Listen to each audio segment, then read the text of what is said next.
Hello, everyone. Welcome to yet another edition of the ADTC podcast, where we talk about everything deep tech as it relates to Africa. And just as a refresher, our definition of deep tech here is technology that was impossible yesterday, is barely possible today, and it's going to be so pervasive tomorrow that we will even be wondering how we managed to survive without it, right? And so anything in that regard is what we talk about on the podcast. And as usual, I'm here with partners in crime, Zach and Tunde. What's up, fellas? Hello. Yeah. Excited to be in this. We've done it now. It's number 3. Wow. Third one's a charm. So maybe we're gonna stop Right? here. Oh my goodness. Yeah. So what are we going to talk about this evening? I know there was an interesting theme around, I guess, the way I understood it, and I'll say this back to you guys and you tell me if it makes sense, is as somebody who is working on a deep tech project, especially if you're African, right? And working on it for the African market or even for a global market. My understanding is when is the right time to put it out there for people to, to put it out there, let me put it that way. And how do you know when you're holding on to it for too long? How do you know when is the right time to put it out there? I guess that is one thing I got from previous conversations we've had. And I wanted to bring that up, because both of you are people who are living this every day. You're in the trenches, you're working on stuff, which I don't know if you want to share with the audience or not. But I know this is something you battle with um, every day. Like, how good is good enough? When can you share what you're working on? Who do you share it with? And why should you even share it in the first place? Baba, if you don't mind, I'll jump straight in. Go for it, sir. I don't think there are two opposing forces here. One is to launch, the other is not to launch. And these opposing forces, I kind of see them as, like we are chicken and we're hatching an egg. Or is it a rooster that hatches the egg? No. That would be a weird rooster. It's definitely not the rooster. That's not a rooster I would want to meet. Yes. I can tell you that right A now. rooster cannot be a startup founder. Hen or something. Yeah. Other hen. Yeah. So the idea is, let's imagine you're a chicken and you're hatching an egg. There could be multiple times where you would, like put that egg out in the world. And depending on when you decide to do that, the egg could either evolve to become a chick, it's like a baby chicken, or it is an egg that's going to be consumed by human. So timing is everything, and not just the moment you decide to put that egg out in the world, but how much time you give it once you put it out in the world, like how long you sit on it, basically like the temperature that you exert on the egg after you put it out in the world. I think that startups are exactly like this. And so there is a difference between putting the egg out and actually seeing the chicken come out of the egg. And so the kind of the meta point here is, if that egg is not hatched properly, it's going to be runny and it's not going to, like nothing is going to come out of it, and it's going to be good for human consumption. If you sit on it for too long, it's going to be too late. It's like the egg is going to be spoiled. And so timing when the chick is most likely to actually survive is probably the most important thing to optimize for when it comes to launching a product. I know there are different kind of schools of thought. Some people like to build in public, and so like from day one they're like, all right, this is what I'm building, and they go on the journey with the public. And others decide that that's not what that's not what the game that they want to play, because they are public shy, or they're just not comfortable with exposing whatever they're building to the public. Not because they're afraid of getting copied, but most times it's just because of like self-confidence and like how confident you are in the idea. So I feel like facing these questions, or like facing these demon questions, is extremely important for a founder. Even more important when we talk about doing things in deep tech, or specifically in AI. But I think this would apply to deep tech overall. And so when it comes to deep tech, launching too early, you're 100% gonna be ridiculed by everybody, which is fine. Like by itself is a good outcome, because like that shows you that what you're doing is probably farther ahead than what people think. if you're doing a random SaaS for restaurant reservation or whatnot, please just do it publicly, because the amount of value that you get from the public launch or before having a product is basically the cloud that you gain, is the community that you build, and hopefully you create content or whatever that to attract your future audience. But if you're doing something at the very edge of the sphere, launching publicly is a recipe for disaster, or building in public is a recipe for disaster, because you're much more likely going to be swayed by what people think or what people say, no matter how, like hard-headed you think you are. And so I tried this, basically like what I'm saying right now. I test drove it in multiple projects, and one that I would illustrate this idea with is my Substack that is now retired. And so I launched this Substack a little over a year ago, and the idea was understand like how does the audience affect the experiment. And so the Substack was called the Zach El-Fassi experiment. Didn't look very far. And I never told like people what the experiment actually was, but the experiment was exactly this. Like it was an experiment in understanding how me personally I get affected by people's feedback and readership and like replies and likes and comments and so on. And so it was a test in if I were to publish something that is not really mainstream, and like if you've seen my Substack, like it is, like you can't really pinpoint exactly what the whole thing is about.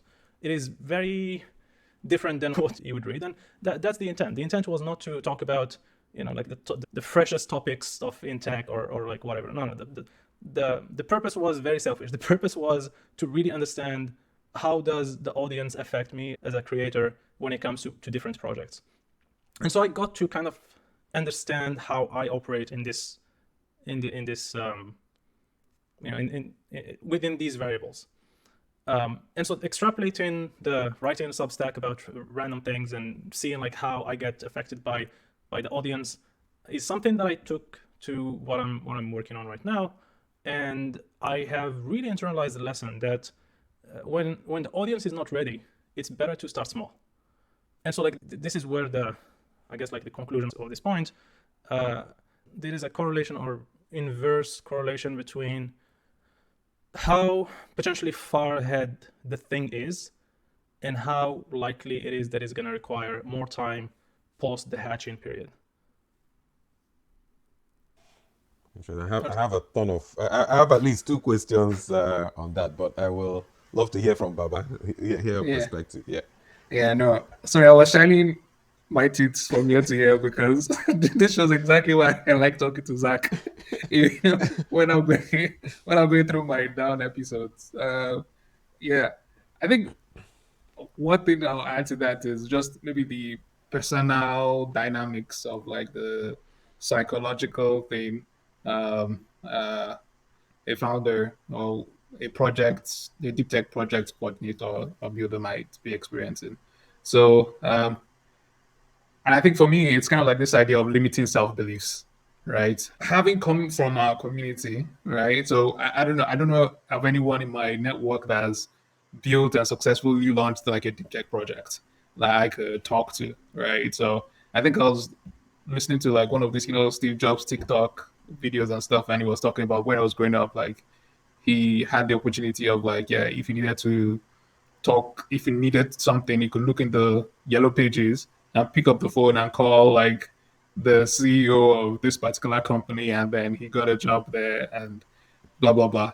So I didn't have that frame of reference coming up, right? So it's like, okay, what I had in my frame of reference was what my friend that we attended this like Silicon Valley University together or incubator program together. He said, as a startup founder, it's like you jump out of a plane and you're trying to build another plane, or just try to build another device, right? To still fly while you're in the air before you crash, right? So that's kind of like the mentality here. So it's like, okay, this thing I want to build or this thing I want to create, this was the way I saw the world when I started this project.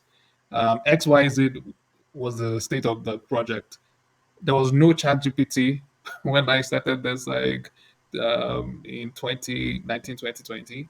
And then definitely there was no, like we had the Alexas and the Google Assistant, which it was a closed ecosystem.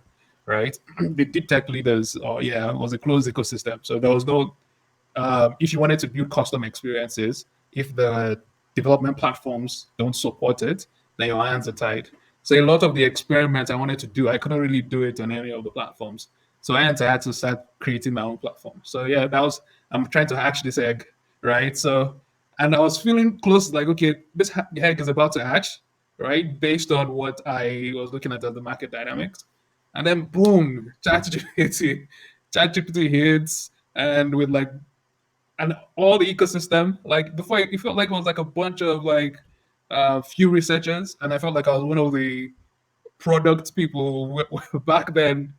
I probably was like say to be maybe less researchy, but now it's like the people that have a voice, exactly. The people that have a voice in the AI space seem to be like the money people now, right? So the people that have money and they are now investing behind these ideas. And then it's like the people that have the curiosity to start exploring some of these ideas, like how do they navigate the landscape? Because what ChatGPT released, a successful product, has biased the expectations of the market. So if I still launched what I had in mind to launch, which would have been very okay for a world pre-chat GPT, right? The nature of the game has changed, right? So I think these are the realities that someone in the deep tech space has to face, right? So if you're building something that is where the brand, where the unique value exists at the surface layer. Sorry for the wrong word, right? The deep tech surface layer. So if the value is on the surface layer, then definitely developing a community or stuff like that is going to be very helpful in your experimentation, in your product experimentation. So if you're building something like Airbnb or like a successful website for a particular niche market, all those type of things where the technology infrastructure is already ready, it's just combining it in new ways is what is going to, yeah, then please launch as fast as possible. But for some things, like it feels like the deeper you go in the tech stack, the more you have to the more you have to spend time hatching the egg or something like that. Okay, now I have three questions. I hope I remember them all, but we'll take it piece by piece. So I guess listening to both of you brought up. I'm gonna ask the first two questions. Brought up two questions. First, we've used the word launch a number of times, right? What do we mean by launch? When we say launch, what do we mean by launch? And the second part of that question is, when both of you think of the word launch, you're launching whatever that means to you. Who are you launching it to? When you think of that initial launch, what does that mean exactly? If you can define that or be more specific, what exactly you mean by launch, and who the audience is that you have in mind when you're doing this. Sorry, can I just go first? Please. So for launch, the audience is basically what we perceive based on the project to be the target audience. So in my case, the audience is like a particular segment of people I've identified. I have a demographic in mind that this particular product is going to be useful for. So I do have a target market, demographic or psychographic market in mind. Then when is the launch? I right now am defining the launch as the moment where there is a product, no matter the quality level, there's a product, a usable product for the user to use. Is that simple for me? A usable product for for the target market to use, right? So in my own particular case, the reason why in my mind I'm saying we've not launched is because yes, we've had several minor launches, but because as we started the project not knowing what exactly, we just had an institution that okay, this type of dialogue systems or AI assistants are not built in a way that it's inclusive of African languages. Let's build something that was the initial like prompt, and then it's like okay, we explored a business option, a B2B option. We launched something by talking, like had prototypes, talked to users, and blah blah blah. And as we successfully built on each prototype, we were getting feedback, but we're changing things, right? So we're changing our like business model. Now we're B2C. We're changing our target market. So we're focused on a different region. And so all these things are affecting the way we are thinking of it, right? So, but our newfound identity, we've not launched something that the world can say, okay, this is what these people are now. So that's my own perspective use case. Okay. Zach. Slightly, I mean, slightly similar, but also slightly different. I think of launch as, so I have these. I don't have a target audience, like a predefined target audience, but I do have concentric circles of target audiences, and I measure the success of the product by how much is it satisfying or how much is it solving the problem of these concentric circles. And so the concentric circles, think of them as the different quality checks. The first one is the founders. The second one is literally neighbors, like people that I can show the product to and be like, hey, what do you think about this thing? Or like people on the street or coffee shop, whatnot. And then like a third concentric circle, which is people that I know virtually, and then people that I don't know, and so on and so forth. And so this solves for a few things. One, it reduces the back and forth between launch and wait for feedback. Because the reason why, one of my trigger questions is, when are you going to launch? And each time someone asks a founder, when are you going to launch, somebody somewhere just dies randomly, accidentally. So people should stop asking this question, because it's not what founders need. And I think it's a psychological mind game when you ask someone, when are you going to launch? Because one, especially if you are not launching something, you should just shut up about it and don't ask. It is one of those things it's one of those questions that does more harm than good, although people ask it with good intent. And so this is kind of like public disclaimer. If someone disagrees, please message me. I'm very keen to hear like how when are you going to launch is a positive thing. And just sorry to interrupt, like what you just said, folks who have ideas, comments, counter comments, whatever, please add it in the comments. We'd love to hear your thoughts on this topic. Love to hear how we're wrong. Please. That's how we adjust and get better. Where was I? Yes. So the question of when are you gonna, or when are you launching, that doesn't make sense, because launching doesn't make sense. As I said, most founders do not just show up one day and get out of bed and be like, today is a great day to publicly launch. It doesn't happen like that. It's usually a series of events that are not visible to, to nobody except the people that are in that specific target audience that you're targeting for that specific launch. And so in the year, how long has it been? It's actually a year. It's actually exactly a year since we started this project TAC, the AI coach. We've had 3 launches of 3 different products, completely different products. And, most people didn't hear about it. Emeka actually got to try one version that was on Android. But that was V1. That was the product V1. V2 does not look like that at all, because we realized by, giving the product to very few people, the people that I would think that are perfect to actually give feedback and test this product, not like just randomly on the internet or LinkedIn. The few people that tested this product, they had some questions and some ideas and some feedback. And by seeing that thing in practice or in people's hands, you develop the muscle of what are the things that need to change, what are the things that are eventually not going to work. And the second launch, you do basically you learn from that, you fix what needs to be fixed, not in terms of you fix the bugs, but you fix the actual prototype or actual idea or product, and then you launch again.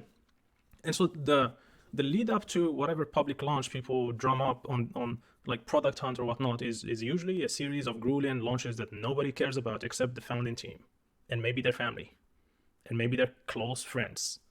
And even that, I think those people have that question, when are you going to launch? Because they don't see the, as Baba said, they don't see the big impact. And I feel like that is a cultural misnomer, because Silicon Valley just ruined, or the Silicon Valley culture, not just the TV show, ruined this idea for most humans, that you cocoon for a few months or a few weeks, and then you launch something and then the world just collapses.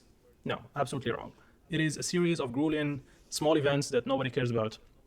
And if you do them well enough for a bunch of times, then maybe that final launch event is going to happen. For a lot of startups, they never get to that point because founder burnout, and I can talk a lot about that. Founder burnout or runway or 1,001 reasons why that big launch event doesn't happen. but it all has to do with how well the founding team is adjusting from one iteration to the next, but not, again, like not in figuring out what features to add, but it's mostly like what things to remove and what better things to add. Now, if we take all this and you overlay AI, then the equation becomes even more interesting and even more chaotic, I would say. And the reason is simple. Yeah, we don't have to look very far. Last week, Microsoft acquired a lot of Inflection assets, and Inflection was the company behind Pi, which is this personal assistant. Was founded by Mustafa Suleiman and Reid Hoffman. Mustafa is co-founder of DeepMind. Reid Hoffman is behind LinkedIn. And so, like, they had $1 billion+ in funding. Like nothing can go wrong, right? Right? No, it's like, obviously, like, as these things go, the AI rat race is interesting this way. Like, even if you have a startup of this caliber hiring some of the best people in the world, like literally they hired the best people money can buy. Like, the people that work there were some of the, I mean, like, just the ones that I know personally, like some of the brightest people that I've ever worked with. And even if you get talent and money and founder network and press release and like the whole thing, this equation of launch and iterate and learn doesn't happen as well as it could in the AI space in 2024, because we're dealing with even more variables when it comes to building in AI or in deep tech, for that matter. Okay. So And plus the reality of you're on the other side of the spectrum. You're not the one with the $1 billion. Oh yeah, With raising. I assume that. I read the smart person. but wait. You're the person on the side of, like, you're looking at your runway with your kuru eyes, and you're like, oh my god, how am I going to make this? How am I going to make something out of nothing here, where you have no funding, basically, like no funding for 3 years, and you're just funding stuff just out of your pocket. That's a looming psychological reality that we're dealing with. It's not like you guys make it painfully clear, right? But there's a reason I asked that question.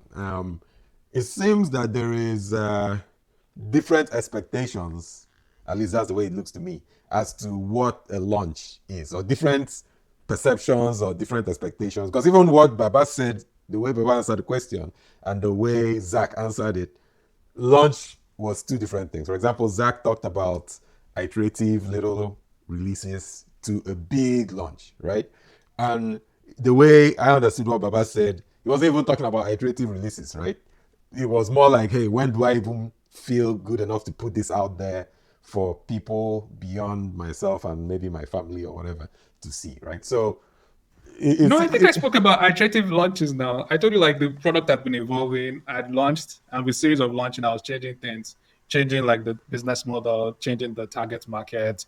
So all that is because I had done several launches. Okay. Several launches. So, it's not just me inside my head. So a question, right? I'm going to give two examples. One old, one more recent that we all know. So Linux, right? And I just pulled up the page here to be sure, to make sure I'm not, talking dust. So in 1991 or whenever it was, right, when Linus Torvalds sent that email to that user group to say, hey, I'm trying out this new thing. There's this thing I'm playing with. You guys should give it a twirl and let me know what you think, kind of email, right? That was, I guess the question was, that a launch? What was that, right? And even more recently, the release of DALL-E or ChatGPT, was that a launch, or was that supposed to Absolutely. was that supposed to be a milestone on the way to something else? Absolutely. That was a launch. And like, even I think the Linux use case might be the one that might speak to your points. But in terms of like DALL-E and ChatGPT, these were well-funded stuff, right? So no, but they were funded. The companies are funded. I mean, like, not Linux, but OpenAI was obviously well-funded. But my understanding of at least the narrative that we all heard, is that ChatGPT was not meant to be a product. It was like they released something to test their No, that's to test no. the GPT model, and the chat interface was just the way to test that, but that blew up and became something else. I think that's narrative versus like reality, Okay. right? So um, they've had a research organization. They've hired some of the best people in terms of like research. They hired them from places like Google. Someone like Sam Altman is clearly a product strategist. In like he'll be thinking that's why he's there. That's why it's not like a researcher. So he definitely will be the one with a commercialization bend. And if you are thinking commercialization, you are thinking product. But the case of AI specifically is like researchers are not, while they are great at advancing the state of the art, they're not necessarily, they don't really have the skill set of thinking from like a consumer or a consumer, a customer mindset of, okay, this state of the art research, how can it be combined into a product experience? So yes, because the fundamental like technology like it wasn't tested yet, right? So the response, you couldn't predict the response of the market to what you're launching, right? So definitely it had to be couched in that manner because like this is the first time you are having this kind of like Q&A experience where it's not providing you with like several links, it's giving you information. So in preparing that, okay, this thing may go wrong, it's like, okay, guys, this is what we think we're doing. This is the new product we've launched, but you couldn't tell me that someone of some advanced caliber, a product person, did not have a plan in mind for like, okay, if this thing works, this is how we. So to me, they've already been talking about this thing about AGI or and when it, so like this having a having this kind of assistance is definitely on road to like the AGI stuff. No, so that's my point, right? Like, I my understanding is that the goal was the AGI thing or whatever it is, right? But this was a one of the obviously when you're $1 billion funded, it's not a mini launch anymore. But this was like one of the smaller milestones. This was not the launch. Like if they had planned, hey, this is gonna be a big coming out party, it wouldn't have been ChatGPT. That's the way I understood it. But that the reaction to the experiment actually has changed the trajectory of their product roadmap and strategy and how they thought about the world and all that stuff. Yes, I think that's the That's important part. possibly true though. That's Go on, sir. what Emeka said. I think that's where kind of the silver lining between the two views of was this completely accidental or was it not comes. It was a mix of both. It was, as you said, like it was an experiment, but they did not, in their wildest dreams, like think that this product can be monetized or this product can be even a product. It was literally just like a random UI that they threw together and they launched it to public. And next thing you know, they were like, oh, actually, this can be a very good flywheel. Let's figure out how to make the best use of this. And that's how the whole story started. It's funny. It's only been a little over a year, and we still can't agree on the actual story. No, that's okay. So maybe ChatGPT is a bit, it's still fresh, right? So let's use the Linux one, right? So when Linus sent out that email, if you had asked him at that point, do you think he would have said I've launched, or like what exactly do you think he was doing? And when was Linux launched? If that wasn't the launch, then when was it launched? I think the expectation or how software was back in the day versus today are like very different things. I don't think we can compare the Linux rollout to like modern software rollout.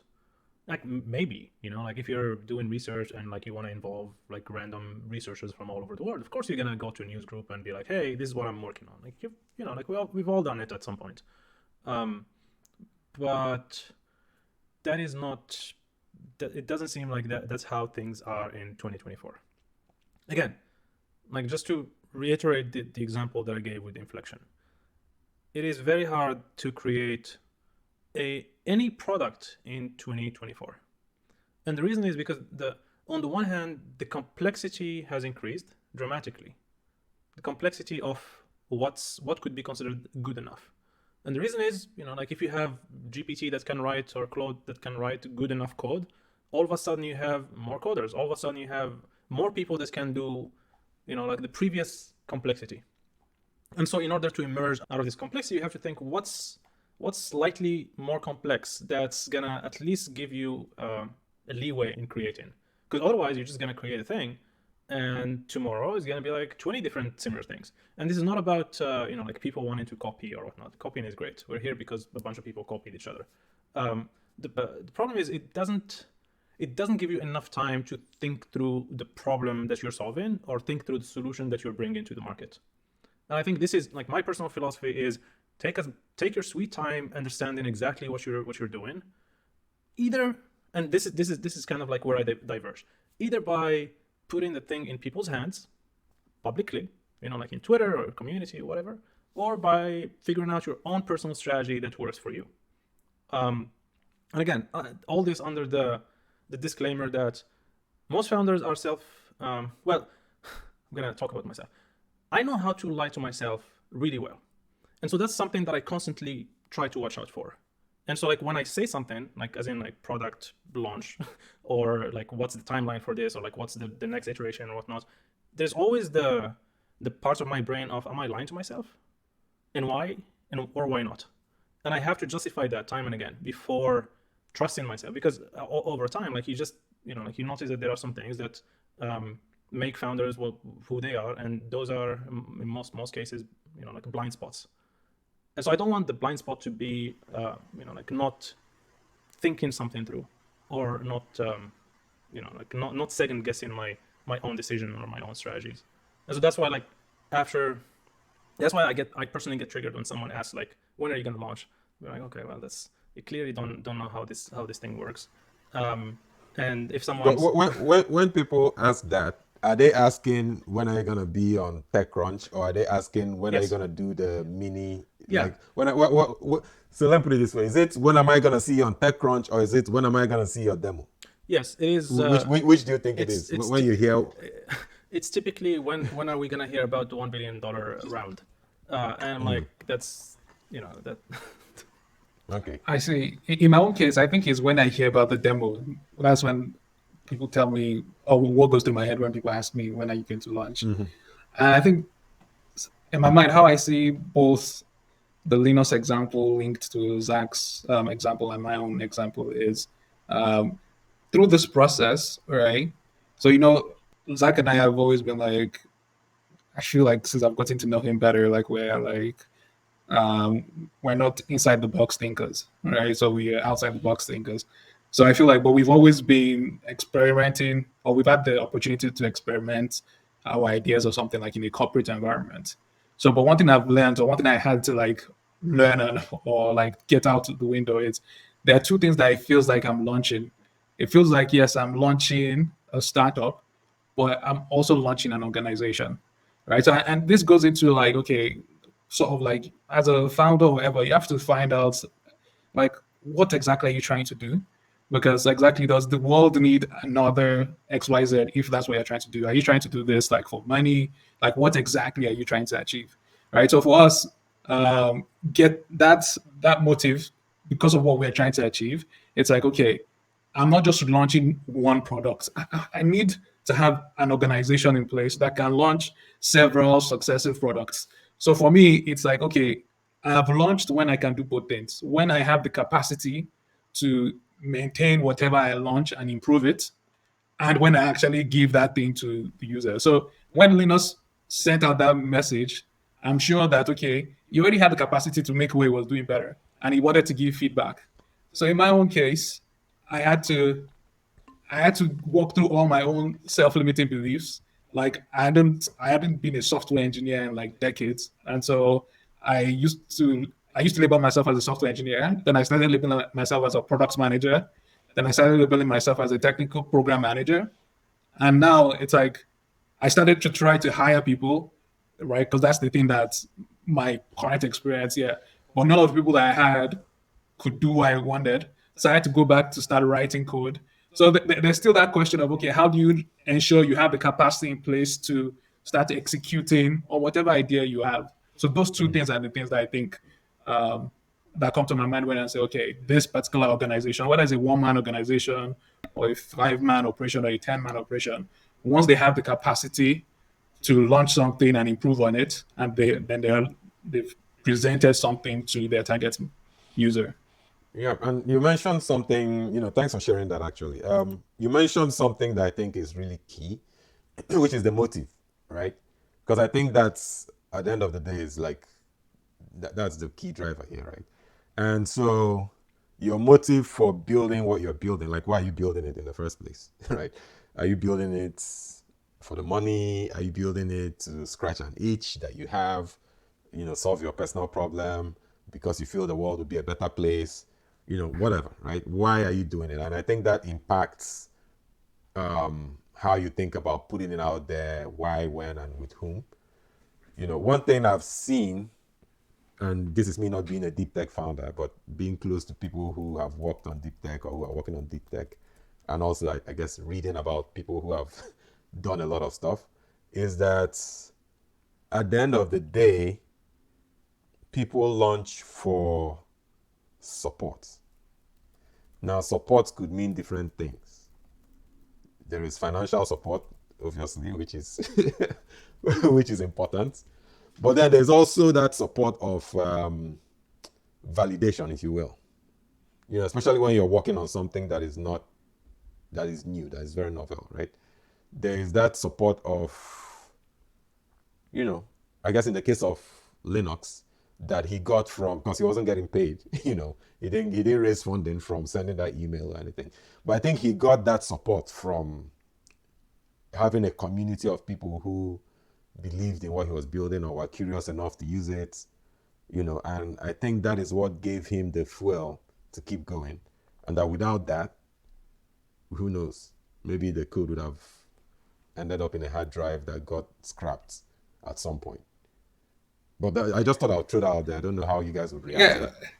You have to also give, if that's what you're defining by launch, you also have to give Zach and I credits in the sense that the moment we decided to quit Facebook, pre-pandemic, pre-everything, that's our own launching, because that's when we are saying, you know what, we voluntarily are willing to sacrifice whatever privileges we're getting now to explore whatever is coming to us.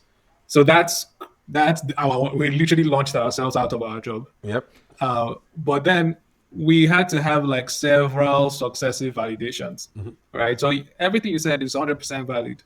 For me, validation number one was like having one of the smartest people I know in my circles, Tolu Lokwe Ogunshina, because I literally thought I was going crazy, right? Because I was working at Facebook, now Meta, and I was like obviously one of the few people in my community working on the AI technology. And I've been trying to get like my friends and people around me excited about this technology. So like I love the ideas people are saying now. I think I was saying them like 3-4 years ago, but no one was really excited about them. So I thought I was going crazy. But when like one of the smartest people in my network said like, okay, yeah, what you're doing, like it's not that crazy. There's something to it. So that was validation number one. Then I also started to talk to people, right? And as we launched, like whatever we launched, whether it's from the consumer, you start seeing the world in different ways, or you get several successive validations.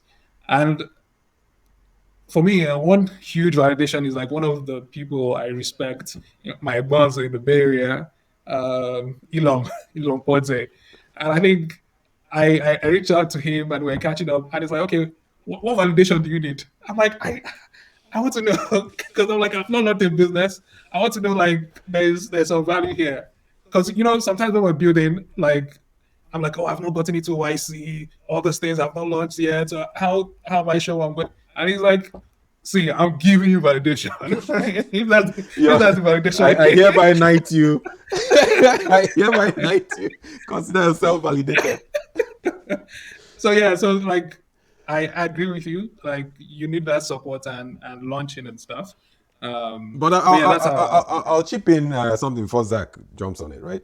So it's for deep tech specifically, right? When you're doing experimental, never been done before stuff, is releasing or launching or putting out, however I want to call it, the product necessarily the same as launching the business.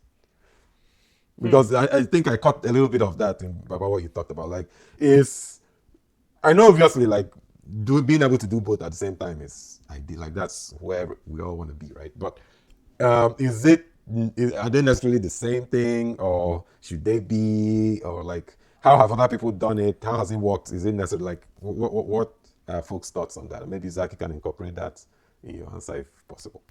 I think the incubations. So there is, or the way I look at it is, how long should one or should any project spend at the incubation stage, right? Let's take ADTC for example. ADTC has been incubated for the past 12 months or 13 months now, right? When like the first ADTC meetup, the first Zoom call, I remember I was in LA, it's 7 a.m. taking a call from hotel lobby. And that was that was the 12 or 13 month or 12-month incubation period before we decided, you know what, actually there is some merit in having some of these conversations out in the world.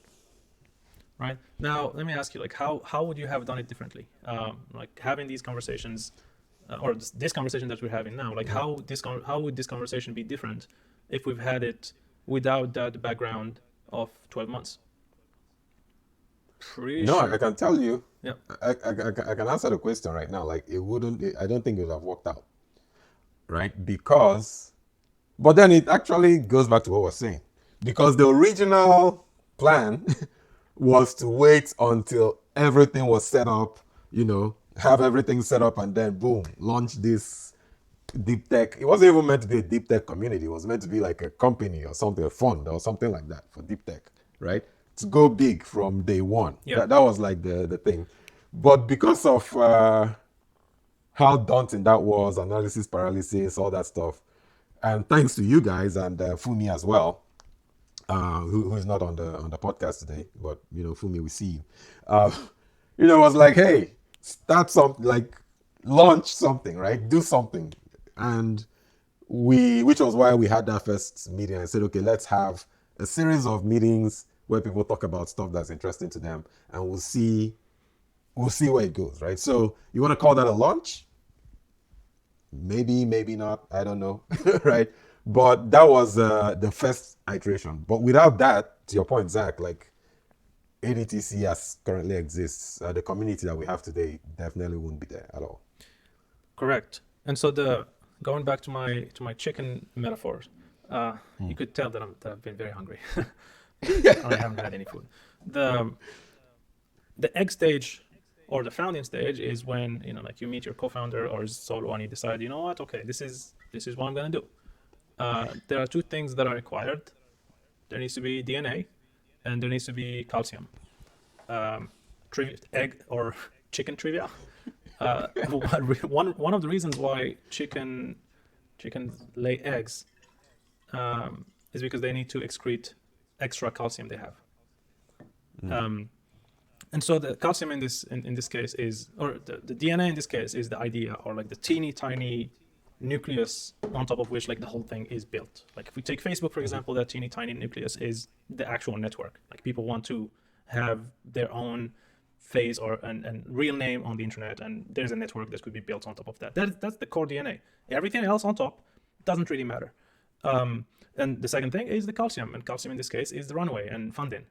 And how much calcium you have in your reserves is basically how the whole startup strategy game is played out. If you have enough calcium, you can go from the egg to incubation to hatching stage multiple times. And so like, let's say you're sitting on $100 million, you can definitely lay a ton of eggs. You can definitely incubate all those eggs, and you can definitely hatch all those eggs. And maybe you're gonna get one egg that hatches properly and it goes through natural selection, and bunch of them that don't. But if you don't have that much calcium, and if you're not sure about the DNA, then you got to be very careful how much time you give to the incubation stage, and figure out how you can go back from incubation to egg very, very fast without having to go through the hatching. Because once you hatch, that's basically that's the launch. Hatching is, you can't go back. And so like allowing myself that opportunity to basically like keep going up to the point where I'm like, either I see the light at the end of the tunnel, or I'm like, you know what, this is actually the wrong detour. Let's go back to the last checkpoint and figure out the right exit. is very, very fundamental to the whole journey. And again, because I can't afford to go from incubation to hatching that many times, and the few times that happens, I mean, I'm talking right now and thinking that I have a deadline of March 31st to actually do this massive migration of this project that's been just dangling forever. Why? Because it wasn't a mistake. Well, I made the decision to actually go through the hatching phase for that project before it was a business. And so the kind of the dilemma that you end up with is something like, like imagine you have an app with 500,000 users, and your biggest problem is that those 500,000 users are not paying for the app because you haven't thought about making it a business. Which is a very weird problem to have, but just to illustrate this, like if you hatch before you're ready, then you might accidentally cause a bunch of problems that you don't have enough calcium for. OpenAI, they did hatch before they were ready. They hatched ChatGPT before they were ready, but they had enough calcium in their reserves to basically spin an entire organization and pivot the whole company to just focus on that. We just created a new name for funding, calcium. The calcium fund. Yeah. Maybe if any of us launches a fund at some point, it will be called the calcium fund. Oh man, Baba, what are your thoughts? I can see the gears spinning. No, that was funny, calcium. I think the thing that was coming to mind was actually being grateful for the process. All right. So it's a weird thing. Even in this AI space, I'm actually glad that I don't have calcium at this phase, because like I've seen multiple times that the types of, like I told you, from our perspective, we're launching two things: the product and the organization. If I add calcium, the type of organization I would have built would not have given me time to figure out what Zach was saying, like what is the DNA of the organization, right? Because it's every startup that brings change, there's because you're disrupting, the goal of a startup is to like disrupt an existing market. So if you're introducing a disruption, the thing that will make you succeed is in the DNA of exactly the type of organization you're building. All right. So, and if I add calcium too early, or I still don't have calcium, like the benefit of being in this place where you don't have calcium is you can, I think Zach also mentioned this, drop all the things that you think are necessary. You keep having to drop them until you can find what is the core idea that differentiates you. And this is the core thing that if you're ever going to succeed, this truth that no one else sees but you that's the minimum viable insight, and then you build around that. No, it is true. And not just in deep tech. I think generally I've seen it in companies I've been in, like the first company I ever worked in, or even other companies I know. Like it started with a bunch of funding and all of that, and got fancy offices, got cars for people, all that kind of stuff. And then the money runs out. And that's when you really get serious and figure out exactly what it is you're doing and what your business model is and stuff. So there is, doesn't mean it's pleasant. Like it's not that I will recommend it to anybody, but there are advantages to being lean or being forced to think lean and all of that. Nothing that's worth doing Zach, is pleasant. Nothing. And I think it's doing startups overall that it's well, at least it's been for me. I've done it twice. First time up till 2016, and second time from 2021. And you get to face your demons, and you might either rise and become better as a result, or you get destroyed in the process. You get destroyed and become better as a result as well. Yeah. I mean, there's absolutely no, like, if you don't quit, I guess this is a takeaway here. If you don't quit, chances are very high that you become at least better as a person as a result of that. Yep. Going back to my egg chicken metaphors, Too much calcium is really bad for chicken. Egg binding is basically when a chicken has too much calcium in its blood, and all of a sudden it cannot lay eggs anymore. It becomes impossible for the hen to actually pass the egg.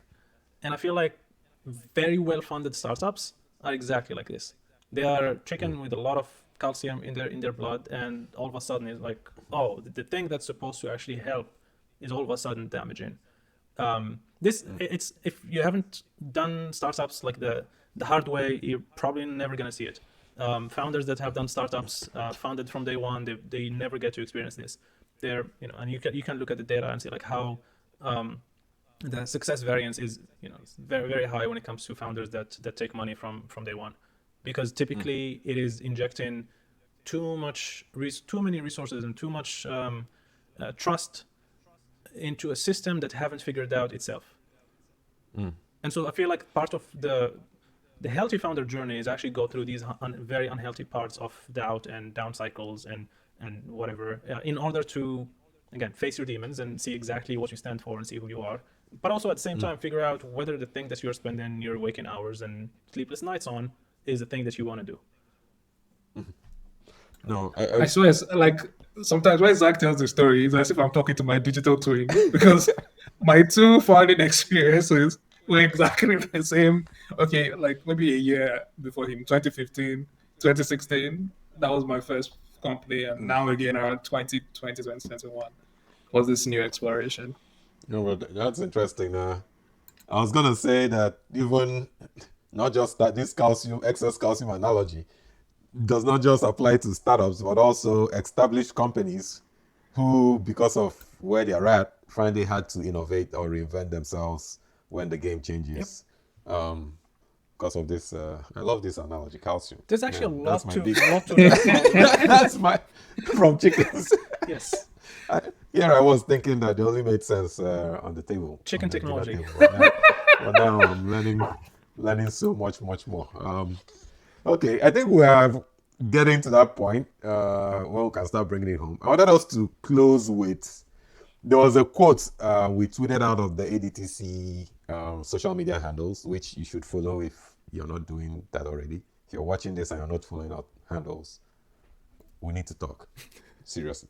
But it was a quote from Osh Agabi, who is the founder of Conical Research Labs. He's an African and he's doing amazing things in the research space. I think it's biorobotics or something like that. I think he has a robot that smells, that can detect smell or something. Like, it's off the chain. You should check it out. Anyway, he made this quotes, and I think maybe we'll try and share the screenshot in the final video of this. Hint, hint, Zach. Basically, he said it was a love note to all deep tech founders. Hang in there. We do difficult things because that's who we are. Be true, stay real, and keep doing the work. Deep tech is also what ultimately matters. Stay hungry, and I'm sure you folks will have a reaction to this one. He says, "Stay hungry Stay and foolish. do sales." Oh, not stay foolish. No. So stay hungry and do sales. By the way, for heaven's sake, do sales yourself. What are our closing remarks to that? I think this is a very challenging one, and the intent behind the remark is true, because most deep tech founders tend to have a technical bent, and the real value to technology, like this journey always, for me personally, it's like, especially if you're working on something consumer, it's at the end of the day, it's about people. Like, you're not building technology just for solving a particular problem or like a particular cool technology. I guess for me, it's a reminder that this thing is for humanity, right? So coming from that perspective grounds you in terms of like evaluating how you're building, but it also brings that focus on people. And in order to connect with people, That's where the sales or communication or product, wherever that soft skill is. I think most technical or deep tech founders usually lack that. But I think that's also part of the process, right? I think Zach also mentioned this. Like once you decide to take the, I don't know whether it's the red pill, okay, Matrix analogy. I was wondering, I think it just occurred to me. I think I was watching another movie and they were saying something about the blue pill or red pill. I'm like, oh, actually, so what happens if you take both of them together? If you take both the red pill. So I think One of them was a- probably a placebo. That's my theory. But anyway, I sorry see. about that. Yeah. So I think as a startup founder in the deep tech space, once you decide to actually work on something, um, the whole point is if you fail, you grow. So it's a win-win. It's a win-win scenario, right? So you actually learn to see, or you learn to experience what it takes to grow something out of nothing, and hopefully, the person you become out of the experience, no matter what, um, if you go through the pains, would fundamentally be a better person. I thought No that's doubt, that's no the doubt. case for the longest time. I no longer believe that pain is necessary for the journey. I feel like pain is, in most cases, it's self-inflicted. Um, and but we, going back to the quote, we do difficult things because that's who we are. I don't think that. I mean, yes, there is some truth to that, but the way I see it is slightly different. We do different things because that's what it requires for us to be ready in the future for whatever else we need to do. And so there is this, like, one way to look at struggle in life and in startups is to understand that part of the struggle is making you the version that's ready for the thing that's eventually going to come. If like if you manage to get out of it. Most people do. But also there is a lot of survivorship bias there. Um, but yeah, like the harder the struggle, the more readiness you would have, and vice versa. Like if there's absolutely no struggle, like, I feel like things are just going to be boring. Like even people that really have it, quote unquote, have it super easy, they get to a certain point and they get extremely bored. And like the, there's like we have this perspective that, or I guess it's just like common pop culture that you're much more likely to be sad or be depressed if you are poor, or I mean, you're equally likely to be sad and depressed if you're very rich and if you don't have any problems in your life. And so there needs to be a balance in having a good, healthy dose of problems and a good, healthy dose of struggle. And as founders, I feel like the thing that we do have control over is to tune up and down this struggle, or like how much do you want to face. It's not, like you can decide to, if you take the blue and red pill, you enter debug mode. And that's when you decide to wake up and change the variables. And changing the variables can be as easy as say, you know what, doing a startup is not for me. And, like there are days, maybe weeks where I am in that mindset. Or, like doing this type of startup or with this type of strategy or this type of product is not the right thing. And again, like you gotta be able to step back and enter this debug mode, this fictitious debug mode that would happen by itself if you go through the downslope really hard, or if you take the two pills at the same time, and like face yourself, and back to Osho's quote, be true and stay real. Like nobody's judging. I hope. And like if people judging, like yeah, screw that. Like I don't care about people that judge. And like when you're true and you're real with yourself, that's when you're able to actually enter this debug mode on and off, and be like, this is, I no longer want to do this. This being the feature, the product, the business, the strategy, the code, the whatever, and just like decide to take a different path. The debug mode, that debug mode is what you don't have in typically in the corporate world. Yeah. Oh man. Calcium, blue pill, red pill, debug mode. My evening is made. I have enough to go chew on. It's 11 the rest p.m. of the Yeah. evening. Oh my god. Actually, for you on the other, I guess you're not taking the red pill, No. or you're not taking both pills. How how does it feel like on the other end, like you observing all this happen? Because initially, like even you gave me validation as well. Like remember when initially I was trying to recruit you to come and help build a community for us. Um, but even just you offer like you deciding to listen and be kind and everything, that was validation on its own. But from your own end, how do you see all these crazy projects happening, and how do you see trying to make a contribution from where you are? Yeah, I mean, that's actually, I never thought about that in that way. So thanks for asking. Um, so for me, I am very, I'm sure you guys have noticed it, very passionate about seeing these innovations happen, right? I guess I derive energy from just being in the midst of where innovation is happening, especially innovation that is challenging the status quo, right? And if there's anything I can do to make it happen even faster, like I try to do it,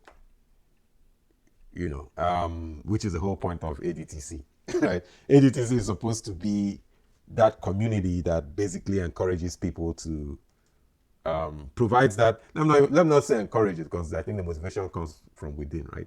But provides an enabling environment where people who are challenging that status quo feel like, okay, I'm not alone, right? And I have that support to do it. Support may not necessarily be financial, but just even having people who are sympathetic to what you're doing and understand where you're coming from, in the sense that you're not building the everyday kind of products, and you're in a space that has high probability to fail, but also high probability to change the way of life for the better, right? That is something that you cannot put a dollar sign on, right? All my life, I've been an ecosystem community person. I know what the power of community is. And I have seen, maybe it's also because I've seen it happen before, right? In the context of Africa, I remember in the 2010s, 2009, 2008, what we call normal tech today was like deep tech, in Africa then. Even the concept of, hey, you can build your own Android app and put it on the Play Store and have people download it and make money, or build your own startup, or build your own website and offer services to people as an African in Africa, was like boom, like it was out of this world. And so the same way we're talking about AI, blockchain, building your own operating system, building a networking protocol for Africa, whatever it is, sounds outlandish. It's the same way building an Android app sounded outlandish then, right? And I saw firsthand what community did to change that. I saw that firsthand. I lived it. I drove it. I was part of that. And I have seen that, and I believe, or I know, that community can do the same for deep tech for the region in this, in this era.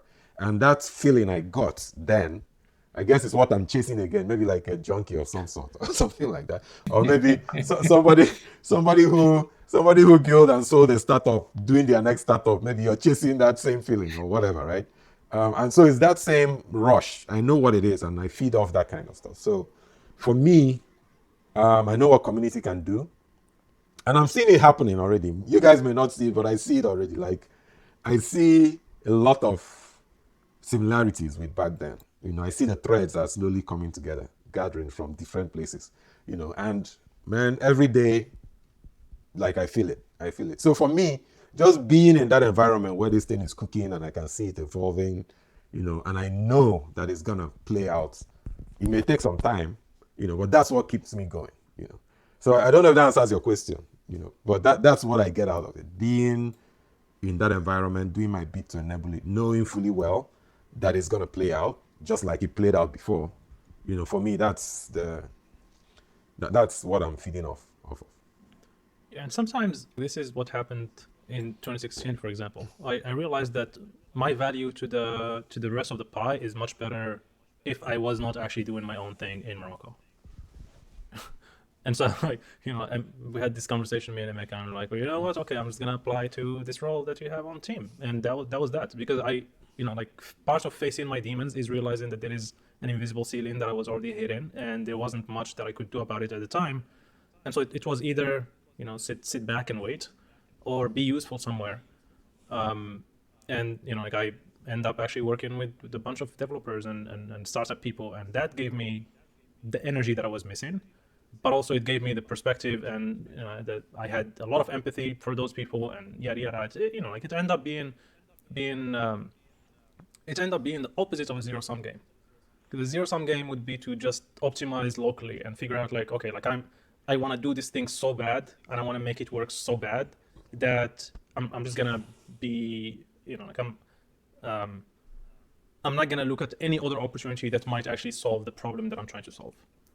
And so, like, always figuring out, like, okay, like, there's a problem, and the problem is either you want to be better as a person, you want to face your demons, you want to build a successful company, you want to leave a legacy, whatever.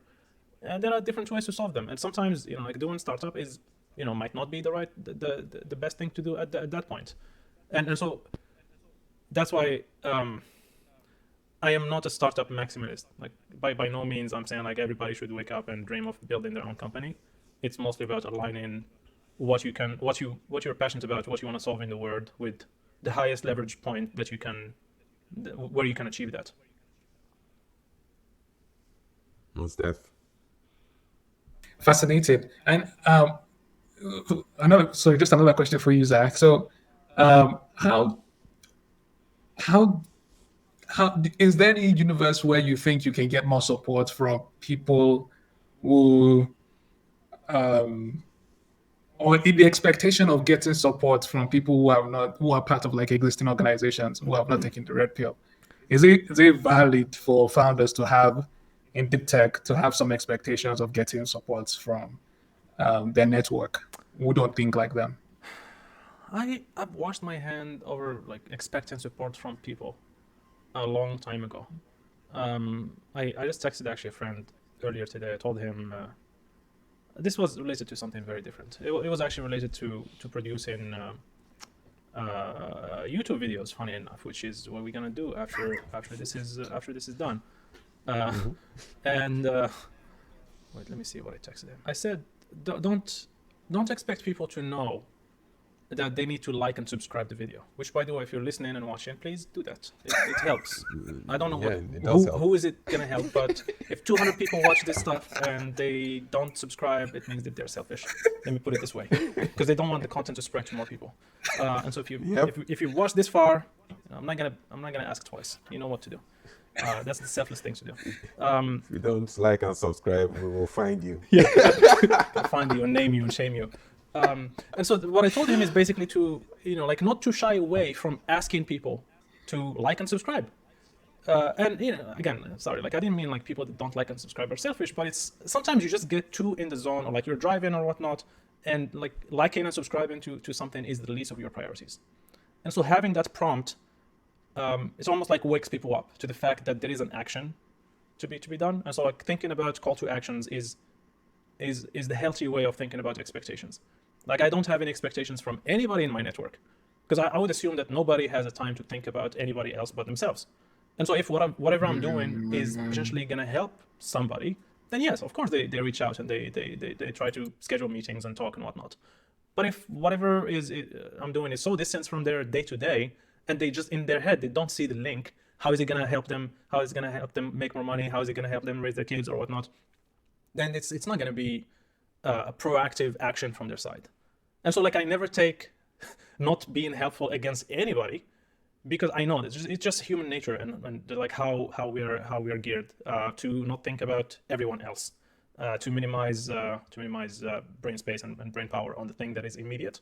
And so if the thing that they do on the day-to-day is not immediately aligned or overlapping with your day-to-day, the chances of you being top of mind are very low. I mean, there are ways to hack this by being top of mind by just being out there and, like, whatever, like social media and posting and newsletters and all of that, but that's a whole different conversation for a different time. By launching. Sorry. But what goes through your mind? Because deep tech people, it feels like we're usually sometimes at the edge, bleeding edge of technology in some ways, right? So, but what goes through your mind if by being at the edge, you see an oncoming opportunity that can be of value to maybe like your network, whether your family, friends, and blah blah blah. Do you try? Does anything go into your mind to say, okay, how can I at least inform or build with my network, or do you think of it as it's my responsibility to figure this out on my own? I think it's about establishing systems that would eventually do that. Like for instance, I have this mental note, like if I see that I'm building something that's gonna be worth some money, like worth $10 billion, I know who I'm gonna ping. And so like it comes with like basically like that. Am I on the list, Zach? Are you going to ping Maybe. me? Is it make on the list? But kind of like this is the stupidest That's a example. good question, man. This is the stupidest example I could come up with. That's like if you see there is some financial upside down the line that is clear, then you have to proactively reach out to people that you care about, because one, that's the right thing to do. Two, it's gonna be lonely if you're rich by yourself.